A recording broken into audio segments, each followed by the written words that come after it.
everyone, welcome back to WHU TV. It's nice to see you. I hope you're keeping well and having a good start to the end of your week, and have had a good start to your week as well, for that matter. This is the preview of West Ham's fifth home game of the 24-25 Premier League season, where we welcome Man United to the London Stadium for a 2 o'clock kickoff this Sunday afternoon, not live on any UK TV channel as a result of it. But as always, guys, this video is sponsored by the channel sponsor, 3retro.com. Please click the link in the description below that will take you directly through to the West Ham section of their website, where you can purchase some really nice retro gear, as you can see from the icon that's up here, along with track jackets, polo shirts, sweatshirts and t-shirts made by Admiral and Umbro, so go check those out. Any purchases you make through the link in the description below, the commission that the channel would normally be getting, as I always say, I'll be sending on to the charity Iron Supporting Food Banks. They're based in the Newham area, and they're helping those in the Newham area and the Essex County and further afield for that matter, as they're currently supporting 70, if probably not close to, if over 80 separate food banks by the time of this recording in Essex, Hertfordshire, London, you name it, they're helping out. So go grab yourself a really nice retro shirt. You'll be saving yourself a few quid in comparison to the club shop. Apologies, Man United fans, if you're watching, there isn't any Man U retro gear in there, so obviously you're not big enough club to do that yet. But yeah, if you want to make a donation directly to the charity, but you don't want to make an affiliate link purchase, that's perfectly fine. Their Just Giving Fund link is in the description just above it.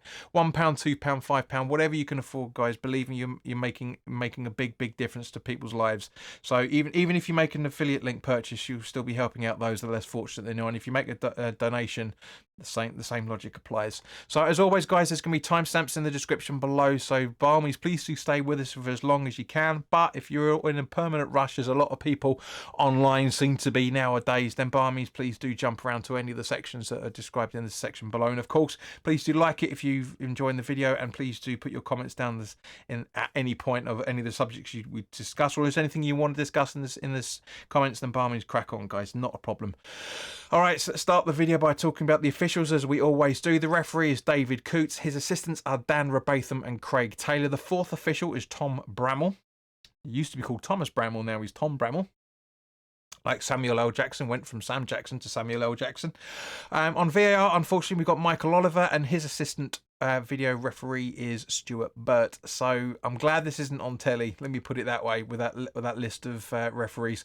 Now, our last 6 home games against Man United show that we've won 3, drawn none and lost 3, scoring 9 and conceding 6. J-Lo has managed against Man United at home while at Wolves, but he lost it 1-0 using a 4-2-3-1 formation, but has never managed against Ten Hag. So it's, again, like it was with Spurs, to a degree. Hopefully it's not going to be as much of a shit show as it was in the second half this time round, but to a degree, both managers trying to work each other out. I mean, I thought we did all right for the first half of that game. You know, I said it on the live stream that 1-0. We'll talk about Spurs, and we'll talk about Spurs in a little further bit. But yeah, 1-1 at half time. Was happy with the way we were going, and only one team wanted it, and it wasn't us, unfortunately. But under Ten Hag, Man United style of play seems to be attacking down the right, taking long shots and using short passes, attempting crosses often, and playing with an aggressive style. They are very strong at stealing possession, strong at creating chances, using through balls, shooting from free kicks, and protecting the lead. But they are weak at finishing scoring chances and defending counter-attacks, and they are very weak at avoiding fouls in dangerous areas. So we could be potentially, if we exploit those weaknesses well, we could be potentially getting a penalty against Man United. It's happened before, and it will happen again. Will it happen again on Sunday? Let us know in the comment section. Now, in terms of the table, Man United are 3 points above us on the 11th position with 3 wins, 2 draws and 3 losses, scoring 9 and scoring 7 and conceding 9. And on the Footy Stats away form table, Man United are 8th with 1 win, 2 draws and 1 loss, scoring 4 and conceding 2. As we know, we've only won 1 game at home and we've lost all 3 so far. So hopefully we can make this 1 win, 1 draw and 3 losses at home. We've scored 6 goals at home, but we've conceded 9. I'm not even going to mention the amount of goals we've conceded on the road, but it's not that far off. It really, really isn't. You know, we seem to be slightly subduing our brains, shall we say, in terms of the performance against Ipswich. Yes, they gave us some problems, but when you're playing a top-tier side, as Spurs certainly are, I know we hate to say that, but they certainly are, then we do have issues with defending. And I know a lot of people are pointing fingers at the goalkeeper, and I understand that, 2 of those 4 goals should never have happened. But we've got Fabianski as well, and that worries me, which I'll come on to in a little bit anyway. I'm not going to try and jump around too much. But Man United players to look out for on the road, their highest away scorers are Garnacho, Diallo, Rashford and De Ligt, all with a goal each.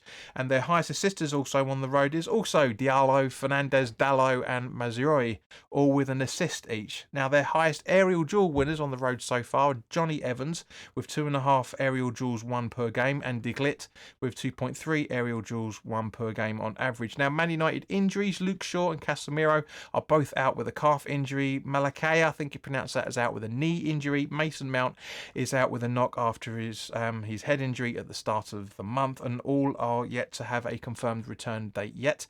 Mainu is out with a thigh injury, and Yoro is out with an ankle injury, both of which are out until around about the international break, just after it. And Harry Maguire is out with a calf injury and is possibly out until just before the international break, so basically both times around about the middle of November.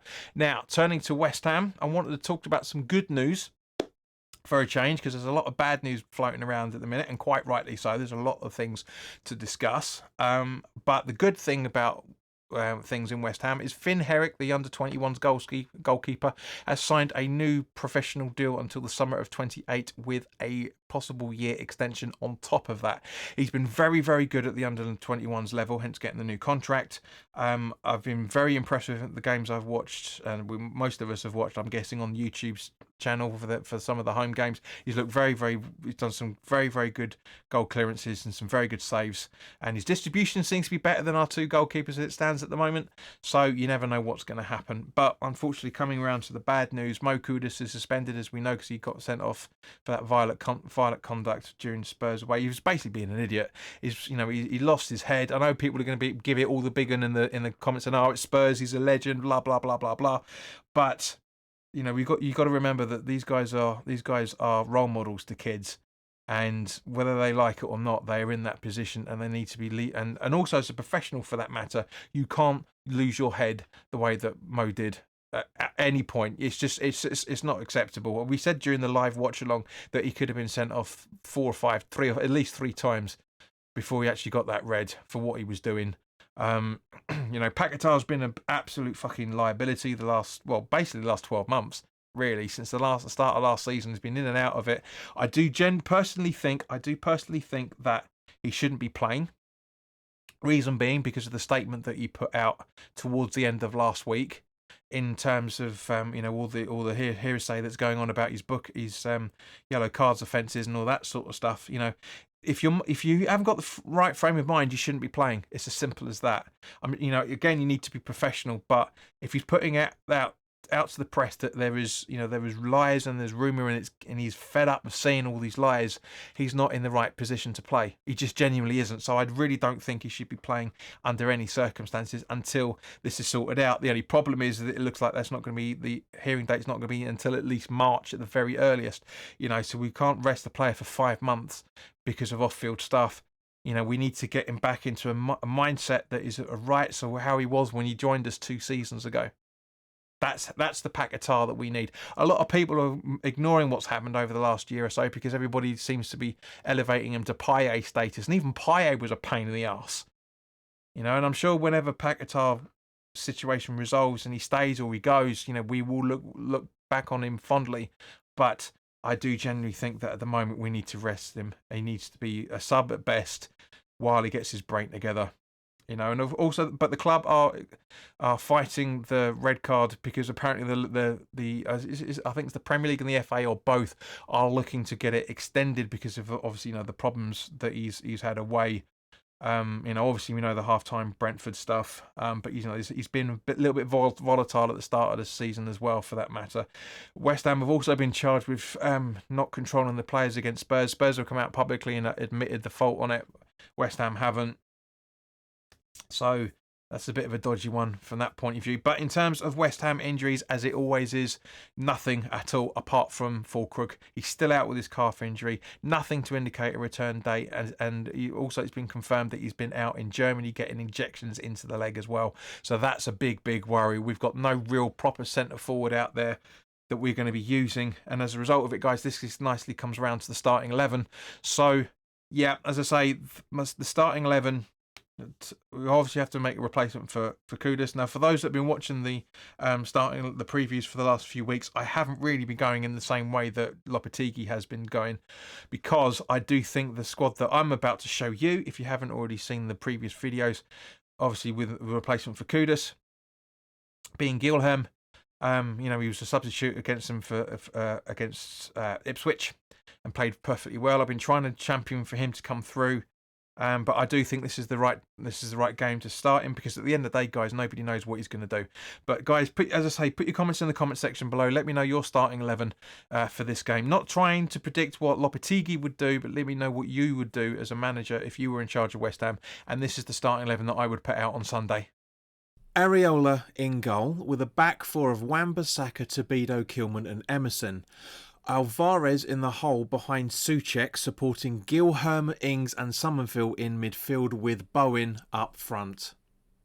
So thank you very much for your time, guys. Apologies that my voice is still a little bit gruff. It is what it is, quite frankly. It really is what it is. But as I say, if you're enjoying the video, by all means, please do hit the subscribe button, because I've noticed that over the last 4 weeks, just over 54.9% of you guys have been watching this channel are not subscribed. Now that mostly is down to the fact that that's what happens when you lose, when you're doing a live stream.